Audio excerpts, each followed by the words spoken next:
أعوذ بالله من الشيطان الرجيم. بسم الله الرحمن الرحيم. ولقد زينا السماء الدنيا بمصابيح وجعلناها رجوما للشياطين وأعتدنا لهم عذاب السعير. وللذين كفروا بربهم عذاب جهنم وبئس المصير. ایک بزرگ عالم دین، ایک خبیر و بصیر، انتہائی معاملے کی نوعیت سے واقف و آگاہ شخصیت، ملک نیپال کے قدیم اور مشہور ادارے جامعہ سراج العلوم السلفیہ کے شیخ الحدیث جناب فضیلت الشیخ مولانا خورشید احمد صاحب سلفی حفظ اللہ کو دعوت سخن دیتا ہوں کہ اقتصادیات میں اعتدال کی اہمیت و ضرورت کے عنوان پر بصیرت افروز خطاب فرمائیں. فلیتفضل مشکورا. السلام علیکم ورحمۃ اللہ وبرکاتہ. الحمد للہ نحمده ونستعینه ونستغفره ونعوذ باللہ من شرور انفسنا ومن سیئات اعمالنا. من يهده الله فلا مضل له ومن يضلله فلا هادي له. وأشهد أن لا إله إلا الله وحده لا شريك له وأشهد أن محمدًا عبده ورسوله. أما بعد، وإن خير الحديث كتاب الله وخير الهدي هدي محمد صلى الله عليه وسلم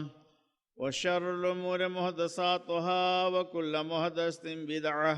وكل بدعة ضلالة وكل ضلالة في النار. أعوذ بالله السميع العليم من الشيطان الرجيم. بسم الله الرحمن الرحيم. وَلَقَدْ مَكَّنَّاكُمْ فِي الْأَرْضِ وَجَعَلْنَا لَكُمْ فِيهَا مَعَائِشَةً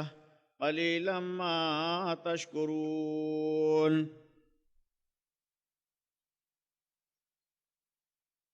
محترم صدر اجلاس، اسٹیج پر جلوہ افروز علماء کرام، ملک کے مختلف صوبوں اور خطوں سے تشریف لائے ہوئے جماعتی اخوان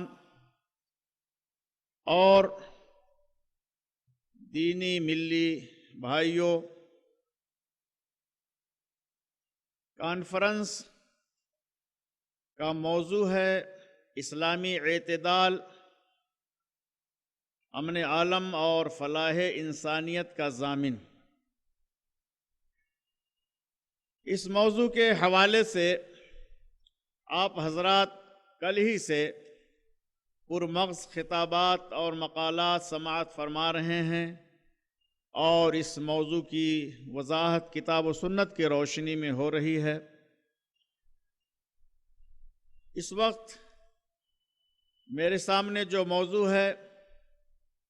وہ ہے اقتصادیات میں اعتدال کی اہمیت و ضرورت. بھائیوں اور دوستو، اقتصاد کا مطلب کیا اور اس کے اندر اعتدال کی اہمیت و ضرورت کا مطلب کیا؟ اقتصاد یہ عربی زبان کا لفظ ہے اور خود اس کا معنی بھی میانہ روی ہوتا ہے. خود اس کا معنی بھی ہوتا ہے اعتدال اور درمیانی. تو خود عربی زبان کا یہ لفظ جو عربی میں بھی اور اردو میں بھی استعمال ہوتا ہے، یہ خود یہ سبق دے رہا ہے، یہ پیغام دے رہا ہے کہ ہمیں آمدنی پیدا کرنے میں بھی اور اس کو خرچ کرنے میں بھی میانہ روی اپنانا چاہیے، اعتدال کا راستہ اپنانا چاہیے، کیونکہ اللہ سبحانہ تعالی کے انعامات ہیں، احسانات ہیں، اس قدر انعامات و احسانات ہیں کہ ان کو ہم شمار بھی نہیں کر سکتے ہیں، اور انہی میں سے ایک اہم انعام یہ مال بھی ہے۔ مال ہی کے ذریعے سے دنیا کا سارا کاروبار چل رہا ہے، دنیا کی ساری سرگرمیاں، ساری توانائیاں، سرسبزیاں، شادابیاں، بھاگ اور دوڑ جو کچھ ہو رہا ہے یہ حصول مال ہی کے لیے ہو رہا ہے، خوشگوار اقتصادی زندگی ہی کے لیے ہو رہا ہے۔ تو اللہ سبحانہ نے ارشاد فرمایا وَلَقَدْ مَكَّنَّاكُمْ فِي الْأَرْضِ، کہ اے لوگو ہم نے تمہیں زمین میں بسایا، زمین پر تمہیں ٹھہرایا، وَجَعَلْنَا لَكُمْ فِيهَا مَعَاشًا، اور تمہارا گزران بھی اسی کے اندر ہم نے بنا دیا ہے۔ قَلِيلًا مَا تَشْكُرُونَ، لیکن تم کم شکر گزاری کرتے ہو۔ تو اللہ سبحانہ نے سارے انسانوں کو اس روئے زمین پر بسا دیا اور گزران کا ذریعہ اللہ سبحانہ نے بنا دیا۔ گزران کے جو ذرائع ہیں، تجارت ہے، زراعت ہے، اور اسی طرح سے سروس ہے، نوکری ہے، اور اس طرح سے صنعت ہے، حرفت ہے، یہ آمدنی پیدا کرنے کے جتنے اسباب ہیں، جتنے وسائل ہیں، ان سب کو اللہ سبحانہ نے ہمارے لیے حلال کر دیا ہے، لیکن اس کی حدیں بھی اللہ نے مقرر کر دی ہیں۔ ایسا نہیں ہے کہ شتر بے مہار ہیں ہم اور آپ جس طرح سے چاہیں آمدنی پیدا کریں، جس طرح سے چاہیں اس کو خرچ کریں، ایسا نہیں ہے، بلکہ آمدنی پیدا کرنے اور اس کو خرچ کرنے کے حدود مقرر ہیں، اس کے کچھ اصول ہیں، اس کے ضابطے ہیں، تاکہ یہ مال برباد نہ ہو، یہ ضائع نہ ہو، اور حصول مال میں دوسرے کے اوپر ظلم نہ ہو، دوسرے پر زیادتی نہ ہو، اسی طرح سے انفاق کے اندر بھی ظلم نہ ہو، زیادتی نہ ہو، ایسا نہ ہو کہ خود کنگال ہو جائیں، ایسا نہ ہو کہ خود پریشان ہو جائیں اور تباہ و برباد ہو جائیں۔ اس لیے اللہ نے اور اس کے رسول جناب محمد رسول اللہ صلی اللہ علیہ وسلم نے اس کے کچھ طریقے مقرر کیے ہیں۔ بھائیو اور دوستو، مال کی اہمیت کیا ہے؟ نواب صدیق حسن خان بھوپالی رحمہ اللہ نے اپنی سوانح عمری میں اپنے بچوں کو وصیت کرتے ہوئے کسی شاعر کا شعر نقل کیا ہے کہ فصاحت صحبان و خط ابن مقلت، فصاحت صحبان و خط ابن مقلت و حکمت لقمان و زہد ابن ادہمی، کہ لقمان کی فصاحت حکمت ہے، اور زہد ابن ادہم کہ جو ہے ابن ادہم کا زہد ہے، اور یہ ساری چیزیں اکٹھا کر لی جائیں، لیکن اگر آدمی کے پاس مال نہیں ہے، اذا اجتمعت فی المرء والمرء مفلس، اگر یہ ساری خوبیاں، یہ ساری چیزیں ایک آدمی کے اندر ایک جا ہو جائیں،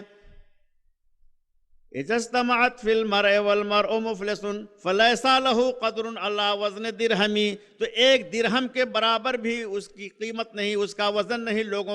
لوگوں کی نگاہوں میں، سماج کی نگاہ میں اس کی کوئی حیثیت نہیں رہ جائے گی۔ ارسطو علی الخباز نحو المبرد، ارسطو علی الخباز نحو المبرد وکتبا حسانا للخلیل ابن احمدی، شاعر کہتا ہے کہ میں نے نان بائی کے پاس جا کر کے روٹی پکانے اور بیچنے والے کے ہاں مبرد جو مشہور نحوی گزرے ہیں ان کے نحو کے مسائل کو میں نے سنایا، اور خلیل کی تمام کتابوں کو میں نے سنا ڈالا، کمیت کے اشعار کو سنایا، اور توحید کے مسائل کو بیان کیا، لیکن کچھ فائدہ نہیں ملا۔ فائدہ کب ہوا؟ کہ جب میرے ہاتھ میں ایک درم تھا اور میں نے وہ درم پیش کیا، تب جا کر اس نے مجھ کو روٹی دی، ورنہ یہ سب سنانے سے کوئی فائدہ نہیں ملا۔ تو معلوم یہ ہوا کہ آدمی کو اس مال کی قدر اور قیمت سمجھنا چاہیے، پہچاننا چاہیے، اور اللہ اور اس کے رسول صلی اللہ علیہ وسلم کے بتائے ہوئے اصول کے مطابق، ان کے دیے ہوئے ضابطوں کے مطابق اس کو حاصل بھی کرنا چاہیے، پیدا بھی کرنا چاہیے، اور انہی کے طور طریقے اور بتائے ہوئے اصول و ضابطے کے مطابق ہمیں خرچ بھی کرنا چاہیے۔ بھائی اور دوستو، آج دنیا کے اندر اقتصادیات کے تعلق سے 3 مشہور عالمی نظام چل رہے ہیں۔ ایک نظام جو سب سے پرانا یعنی سرمایہ دارانہ نظام ہے، جس کا علمبردار امریکہ اور اس کے گروپ میں شامل، اس کے بلاک میں شامل تمام لوگ، اور خیر اب تو بلاک ختم ہی ہو گیا، دنیا ایک قطبی ہو چکی ہے اور پوری دنیا پر امریکہ ہی کا تسلط ہے۔ تو امریکہ سرمایہ دارانہ نظام کا حامل ہے، اس کا حامی ہے، اور دوسرا نظام کمیونزم کا ہے، اشتراکیت کا ہے۔ یہ نظام اپنی کمزوری کی وجہ سے 1 صدی بھی اپنی عمر پوری نہیں کر سکا، اور یہ ٹوٹ گیا، شکست و ریخت سے دوچار ہو گیا، گو کہ ابھی دنیا کے کچھ ملکوں میں چل بھی رہا ہے۔ اور تیسرا اقتصادی نظام اسلامی اقتصادی نظام ہے، جس کو ہم اور آپ یعنی کلمہ گو مسلمان اس کو اپنی زندگیوں میں برت رہے ہیں۔ تو یہ تینوں اقتصادی نظام کس کے اندر اعتدال ہے، کس کے اندر میانہ روی ہے، اور سماج کے لیے، ملک کے لیے، ملت کے لیے اور خوشگوار زندگی کے لیے کون سا نظام مفید ہے؟ تو بھائیو اور دوستو، جہاں تک سرمایہ دارانہ نظام کا تعلق ہے، یہ نظام بادشاہوں کا تھا، پرانے دور کے امیروں کا تھا، بادشاہوں کا تھا۔ یہ وہ لوگ تھے جو غریبوں پر، کمزوروں پر ظلم ڈھاتے تھے، انہیں جانوروں سے بھی بدتر سمجھتے تھے، اور یہ زمین کو، زمین سے پیدا ہونے والے اناج کو، پھلوں کو، اور جو زندگی کے اسباب و وسائل تھے، ان کو اپنی جاگیر سمجھتے تھے، اپنی ملکیت سمجھتے تھے۔ اور آج بھی اس نظام کے حاملین کا یہی نظریہ ہے، یہی خیال ہے کہ جو جس کے قبضے میں ہے، جو جس کے تصرف میں ہے، وہ اس کا مالک ہے، جس طرح سے وہ چاہے وہ خرچ کر سکتا ہے۔ چنانچہ آج ہم اور آپ دیکھ رہے ہیں کہ سرمایہ دارانہ نظام کی وجہ سے لوگوں پر ظلم ہو رہا ہے، اور مزدور، غریب اور اس طرح کے جو نچلے طبقے کے لوگ ہیں، یہ پس رہے ہیں، پریشان ہو رہے ہیں۔ آج دنیا ایک قطبی ہو چکی ہے، اور اس ایک قطبی دنیا کے اندر پھر وہی پرانا نظام سرمایہ داری کا چل رہا ہے۔ آج یہ گلوبلائزیشن کا زمانہ کہلا رہا ہے، عربی زبان میں اس کو علماء کہتے ہیں، اردو میں عالمیت کہا جاتا ہے، عالمگیریت کہا جاتا ہے، لیکن یہ خوبصورت لفظ ہے۔ دراصل یہ نظام بھی وہی ہے کہ سرمایہ سمٹا کر کے چند لوگوں کے ہاتھوں میں پہنچ جائے، وہی اس کے مالک رہیں، باقی لوگ ان کے محتاج رہیں، باقی ان کے دست نگر رہیں، اور وہ دبے اور کچلے ہی رہیں۔ آج سے کچھ پہلے 4 6 سال 8 سال پہلے جب میں اخبارات کے اندر، پیپروں کے اندر پڑھا کرتا تھا، لوگ اس گلوبلائزیشن پر، عالمگیریت پر تبصرہ کرتے ہوئے یہ لکھا کرتے تھے، کہا کرتے تھے کہ اس کی وجہ سے امیر تر ہوتا جائے گا اور غریب تر ہوتا جائے گا۔ اس وقت ایک بات سمجھ میں نہیں آ رہی تھی، لیکن اب جب اپنی آنکھوں سے اس کا مشاہدہ کر رہے ہیں، ملٹی نیشنل کمپنیاں ملک کے اندر آ چکی ہیں، اور دنیا کے اندر اور بھی ایسا چل رہا ہے۔ اب واقعہ بھی یہی ہے کہ اس کی وجہ سے مہنگائی میں بے تحاشا اضافہ ہو رہا ہے، اور ہوتا چلا جا رہا ہے، اور دولت سمٹا کر کے کچھ کمپنیوں کے مالکوں کے ہاتھوں میں چلی جا رہی ہیں، غریب تر ہوتا چلا جا رہا ہے، مہنگائی بے تحاشا بڑھی چلی جا رہی ہے، چاہے وہ اشیاء خوردنی ہو، چاہے پوشاک کا مسئلہ ہو، چاہے مزدوری کا مسئلہ ہو، جتنی بھی چیزیں ہیں سب کو دیکھیے تو کیا نتیجہ ہے کہ مہنگائی بے تحاشا بڑھتی چلی جا رہی ہے، اور ہمارے اور آپ کی جیب سے پیسہ نکل کر کے کچھ سرمایہ داروں کے ہاتھوں میں، کمپنیوں اور فیکٹریوں کے مالکوں کے ہاتھوں میں سمٹا کر کے چلا جا رہا ہے۔ وہ داد عیش دے رہے ہیں، فرعون اور نمرود کی وہ زندگی گزار رہے ہیں۔ تو یہ بہت برائی اس کے اندر ہے۔ اور دوسرا نظام اشتراکیت کا تھا، ایک طرف افراط اور دوسری طرف تفریط۔ اس کا نظریہ یہ تھا کہ دنیا کے اندر جو کچھ ہے، اسباب زندگی جو ہیں، اسباب معیشت ہیں، یہ کسی فرد کا نہیں ہے، یہ سارے لوگوں کا مشترکہ ہے، سب اس کے مالک ہیں۔ جس کا نتیجہ یہ ہوا کہ جب کارل مارکس نے دنیا کے سامنے یہ نظریہ اور یہ نظام پیش کیا تو یہ بہت خوشگوار چیز، بہت حسین چیز نظر آئی، لبھاؤنی چیز نظر آئی۔ غریبوں نے، مزدوروں نے اور دبے کچلے لوگوں نے، کمزور برگ کے لوگوں نے لبیک کہا اور اس کو بڑے آسانی کے ساتھ لوگوں نے قبول کیا۔ انقلاب آیا اور نتیجہ کیا اس کا ہوا کہ غریب اٹھ کھڑے ہوئے، مزدور اٹھ کھڑے ہوئے، قتل ہوا، خونریزی ہوئی اور نہ معلوم کیا کیا تباہیاں ہوئیں۔ روس کے اندر، روس سے متصل اور اس کے زیر اثر ممالک کے اندر، چائنا کے اندر تمام قتل خون اور خونریزی اس کی وجہ سے ہوئی۔ لوگوں سے زمینیں چھینی گئیں، ان کی کوٹھیاں چھینی گئیں اور ان کی فیکٹریاں چھینی گئیں، کمپنیاں حاصل کی گئیں اور اسی طرح سے تمام جو اسباب تھے ان کو مساویانہ انداز میں تقسیم کرنے کی کوشش کی گئی۔ لیکن چونکہ یہ نظام اپنی فطرت کے اعتبار سے بالکل بودا تھا، بالکل کمزور تھا، فطرت کے خلاف تھا، اس لیے یہ چل نہیں سکا۔ آدمی جب اب کسی چیز کو اپنا سمجھتا ہے اور اس کو اپنی ملکیت سمجھتا ہے، اس کو اپنے لیے عائش کا ذریعہ سمجھتا ہے، اس کو حاصل کرنے کے لیے کوشش کرتا ہے، جد و جہد کرتا ہے، محنت کرتا ہے۔ لیکن اس نظام کا نتیجہ کیا ہوا کہ جب ہر آدمی نے سمجھ لیا کہ یہ ہماری چیز نہیں ہے، یہ تو حکومت کی ہے، حکومت عوام کی ہے، پبلک کی ہے، تو اس کا نتیجہ یہ ہوا کہ آمدنی کم ہو گئی، پیداوار میں گراوٹ آتی چلی گئی اور کمیونزم زیادہ دنوں تک نہیں بلکہ صرف 70 سال کی عمر گزار کر کے یہ شکست اور ریکس سے دوچار ہو گیا۔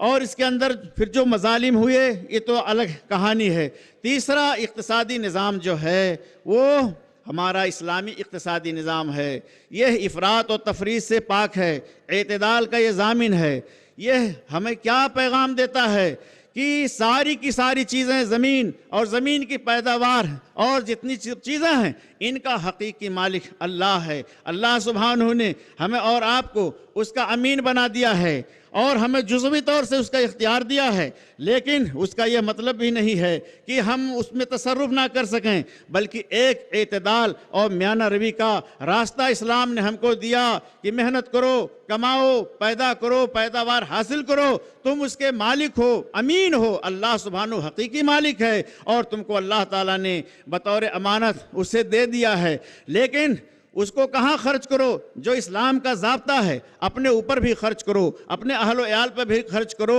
فقراء مساکین پر بھی خرچ کرو، پڑوسیوں پر بھی خرچ کرو، اہل حاجت جو ہیں ان پر بھی خرچ کرو۔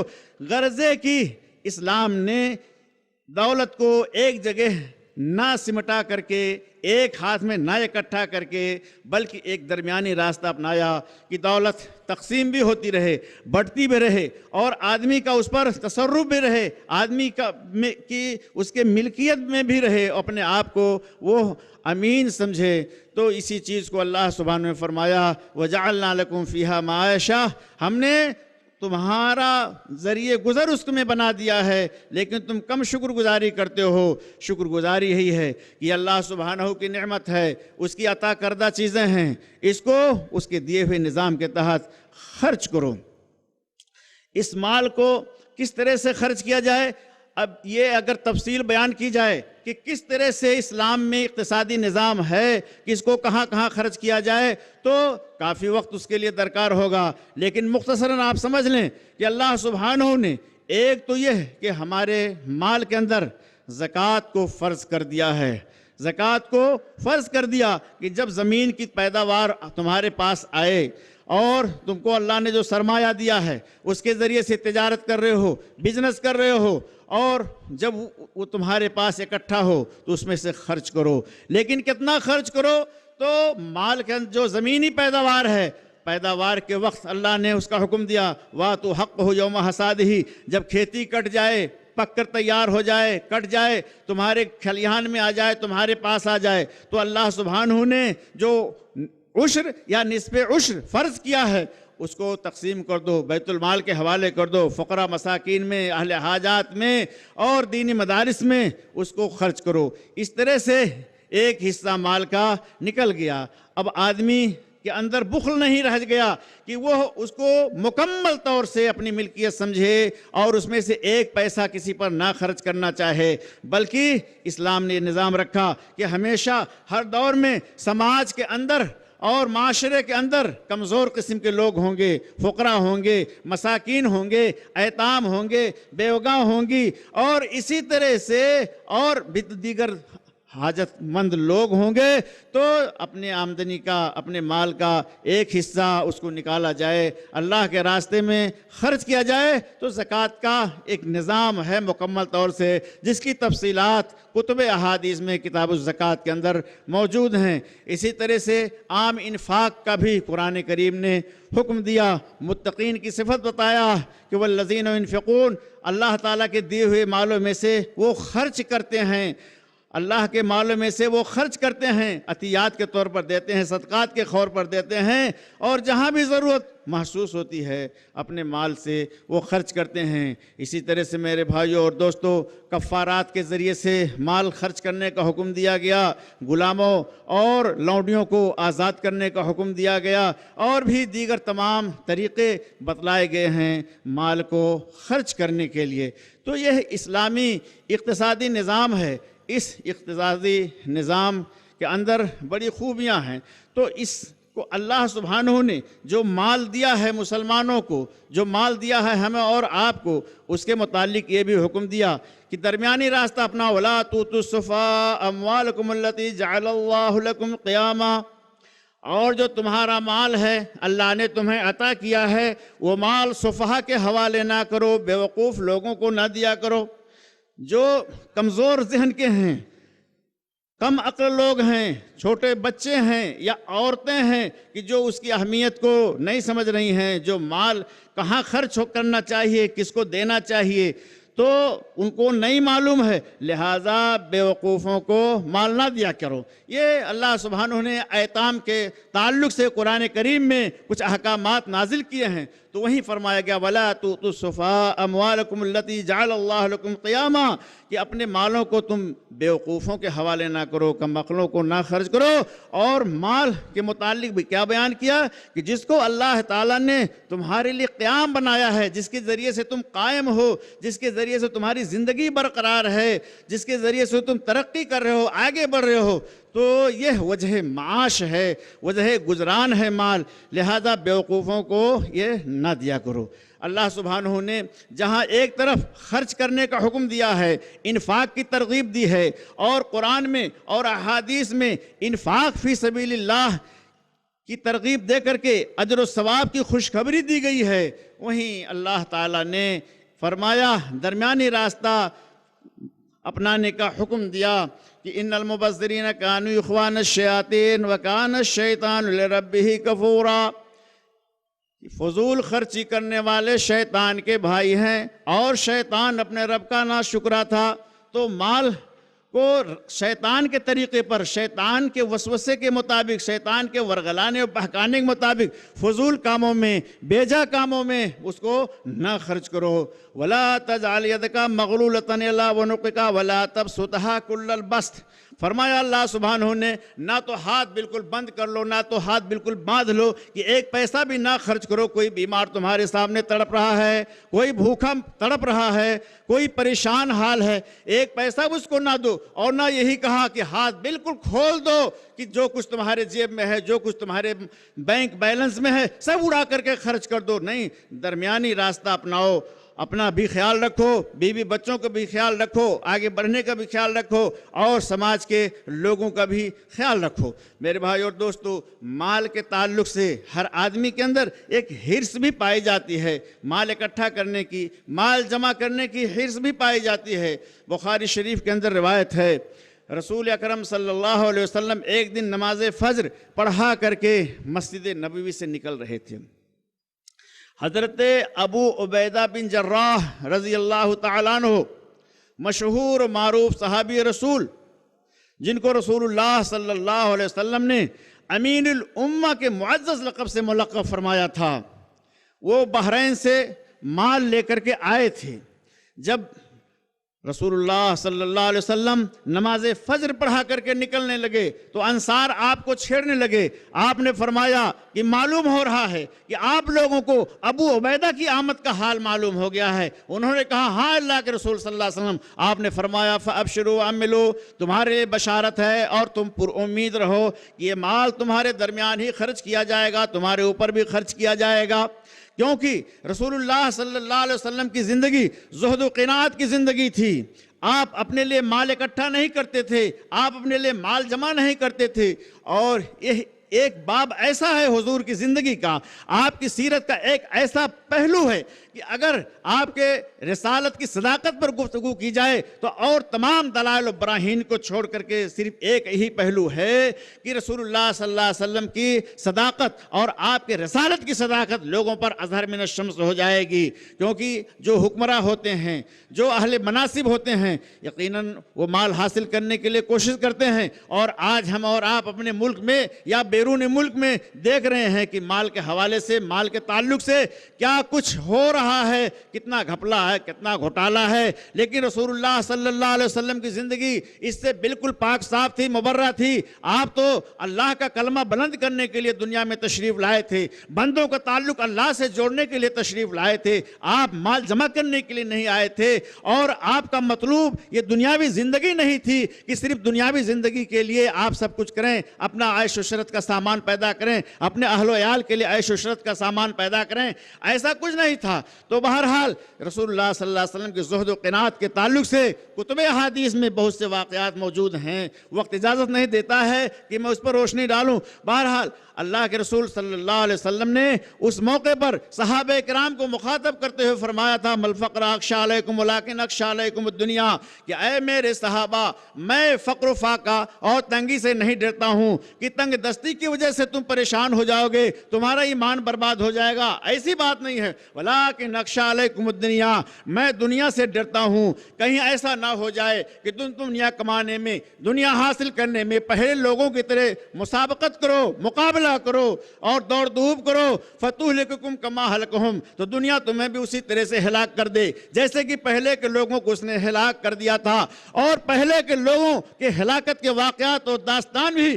قرآن کریم کے اندر بیان کیے گئے ہیں۔ میرے بھائیو، اس میں سے ایک واقعہ مختصراً آپ کو عرض کر رہا ہوں۔ سورہ قصص کے اندر قارون کا واقعہ اللہ سبحانہ نے بیان فرمایا ہے کہ ان قارون کان من قوم موسیٰ،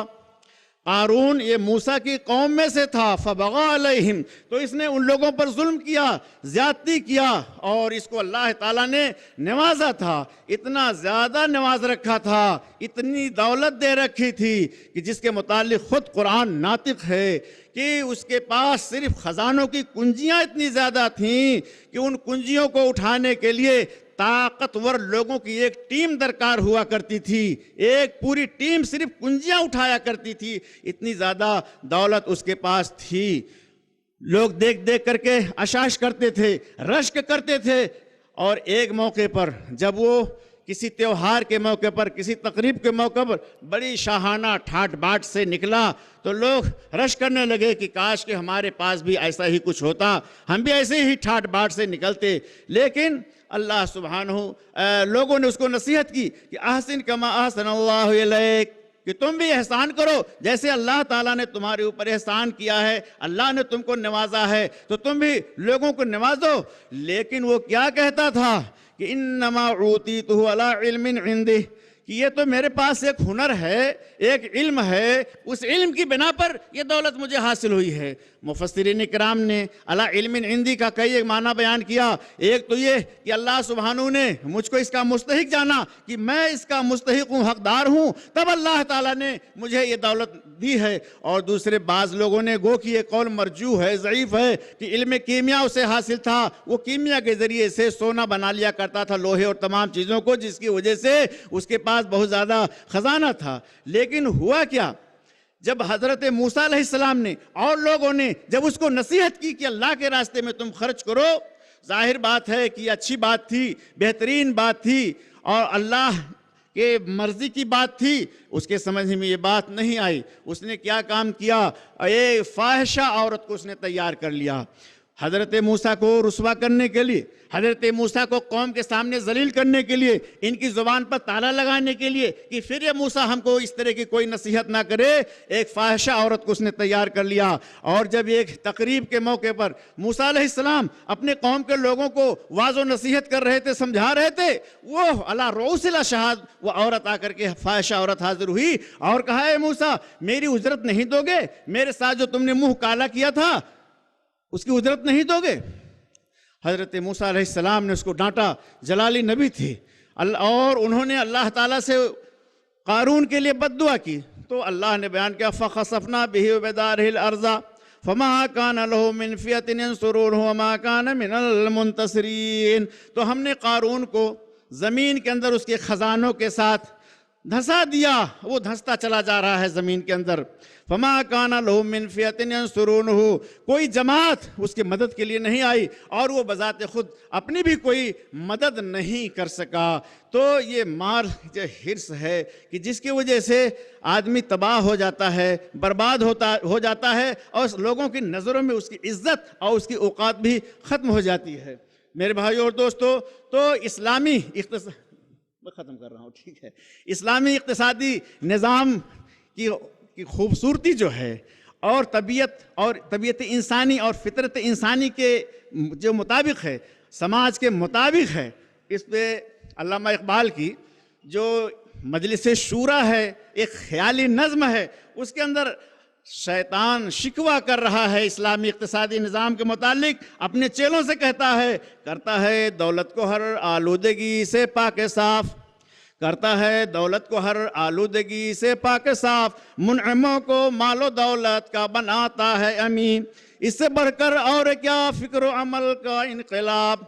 اس سے بڑھ کر اور کیا فکر و عمل کا انقلاب، بادشاہوں کی نہیں اللہ کی ہے یہ زمین. تو وقت ختم ہو گیا. ایک حدیث ترمذی کی مختصراً عرض کر کے بات ختم کرتا ہوں کہ رسول اللہ صلی اللہ علیہ وسلم نے ارشاد فرمایا کہ لا تزال قدم ابن آدم حتی یسأل عن 40، یا ایک روایت میں 50، کہ دن قیامت کے کسی بندے کے قدم اپنی جگہ سے ٹس سے مس نہیں ہو سکتے ہیں جب تک کہ 5 چیزوں یا 4 چیزوں کے متعلق اس سے سوال نہ کر لیا جائے. ان میں سے ایک سوال یہ بھی ہوگا وَعَنْ مَالِهِ مِنْ أَيْنَ اكْتَسَبَهُ وَفِيمَا أَنْفَقَهُ، کہ مال کے متعلق بھی سوال کیا جائے گا کہ مال کہاں سے کمایا اور کہاں اس نے خرچ کیا. تو یہ ہے اسلامی اعتدال اقتصادیات کے سلسلے میں کہ مال پیدا کرنے کے لیے بھی درمیانی راستہ ہے، مال خرچ کرنے کے لیے بھی اعتدال ہے، درمیانی راستہ ہے. میرے بھائیو اور دوستو، اگر آج ہم اور ہمارے ساتھ پوری دنیا اور دنیا کی جو حکومتیں ہیں اسلامی اقتصادی نظام کو اپنا لیں تو دنیا کے اندر جو ہمواریاں ہیں اور اقتصادیات کو لے کر کے جو قتل و خونریزیاں ہیں، جو تباہیاں بربادیاں ہیں، تمام ملک اور سماج اس سے انشاءاللہ پاک ہو جائے گا. دنیا کے اندر امن اور خوشحالی کا دورہ ہوگا، جیسا کہ خلفائے راشدین کے دور میں امن تھا، خوشحالی تھی، تابعین کے دور میں امن اور خوشحالی تھی. ایسا امن اور ایسی خوشحالی تھی کہ کوئی زکوٰۃ لینے والا نہیں ملتا تھا. لوگ رات کی تاریکیوں میں زکوٰۃ کا مال لے کر نکلتے تھے دینے کے لیے کہ کوئی حاجت مند مل جائے، کوئی مستحق مل جائے، میں اس کو دے دوں. تو دوسرے ایسے بھی لوگ وہیں مل جاتے تھے کہ میں بھی تو ایسے ہی لوگوں کو ڈھونڈ رہا ہوں کہ کوئی مل جائے اور اپنے زکوٰۃ کی مال اس کو دے دیں. یہ امن و امان اور خوشحالی کا دور تھا. یہ اسلامی اقتصادی نظام کی برکت تھی. اللہ تعالیٰ سے دعا ہے کہ وہ ہم سب کو اسلامی اقتصادی نظام کو اپنانے کی توفیق عطا فرمائے اور دنیا کے سربراہان کو، حکومتوں کے سربراہان کو، ذمہ داران کو اور معاشیات سے متعلق تمام لوگوں کو اسلامی اقتصادی نظام پر سوچنے، سمجھنے، اور غور کرنے کی اللہ سبحانہ توفیق عطا فرمائے. اللہ تعالی ہماری حاضری قبول فرمائے اور اس کانفرنس کو بامقصد اور کامیاب بنائے. وآخر دعوانا ان الحمدللہ رب العالمین. والسلام علیکم ورحمۃ اللہ وبرکاتہ.